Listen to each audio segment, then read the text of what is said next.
यहाँहरूको सम्मान र यहाँहरूको आँट र उमङ्गले आज मैले परदेशी भूमिमा भए पनि जानी नजानी मैले यहाँ 3 दिनसम्म स्वस्थानी परमेश्वरीको सरल भाषा पाठ गरिकन वैदिक विधानले मैले जे जति जानेको थिएँ त्यसले पूजा अर्चना गराएँ र त्यसको पान गर्ने रसपान जुन स्वस्थानीको पूजनको रसपान गर्नेहरूले उहाँहरूले मूल्याङ्कन गर्नुहुने नै छ र यसरी नै अब आउँदा दिनहरूमा पनि स्वस्थानी मात्र नभएर हामीहरू अरू कार्यहरूमा पनि यसरी नै हाम्रो धर्मलाई संस्कारलाई बचाएर जसरी हजुरहरूले राख्नु भएको छ त्यसरी नै अन्य देशमा पनि यसरी नै इजरायलमा यस्तो रहेछ यहाँ पनि गरौँ भनेर अन्य पनि गर्न पाऊँ र हाम्रा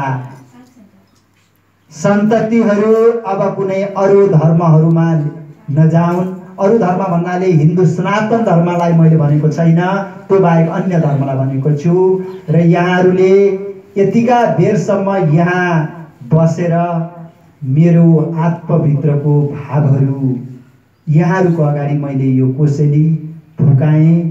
यहाँहरूले सुनिदिनु भयो र म बोल्दै जाँदा भन्दै जाँदा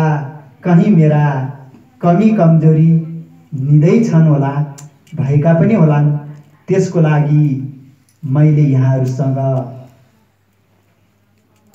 आध्यात्मिक हृदयबाट माफ माग्न चाहन्छु, मलाई क्षमा गर्नु।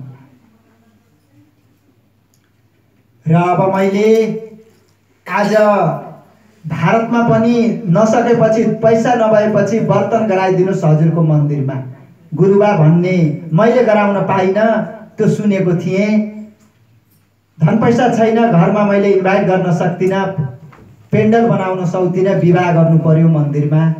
भारतको आसाम राज्यमा सुनेको थिएँ र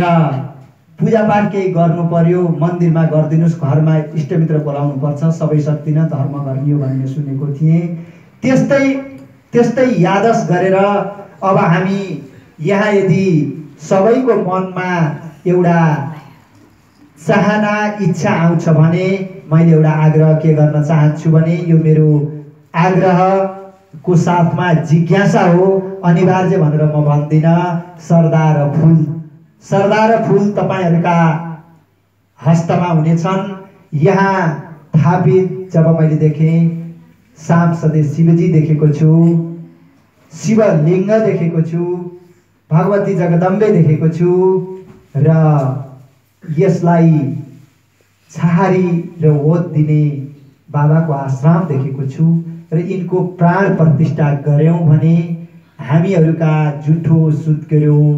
इत्यादि केही कर्महरू भयो भने पनि हामी यस स्थानमा आएर गर्न सक्छौँ जस्तो मलाई लाग्छ र तिनको प्राण प्रतिष्ठा गरिदिँदा राम्रो होस् भन्ने म तमाम भक्तजनहरू सहित मात्रै यहाँ गुरुजीलाई यो कुरा मैले चढाएँ र यतिका समय मेरो बोली सुनिदिनु भयो र मलाई यहाँहरूले राखेर यहाँहरूको अगाडि मैले मेरा दुःख सुख हिँडेका डुलेका र दकुरेका भावहरू यहाँहरू सामु चढाएँ र मेरो भनाइमा केही त्रुटिमूलक भएको भए यहाँहरूले मलाई एउटा अबोध सम्झेर, बालक सम्झेर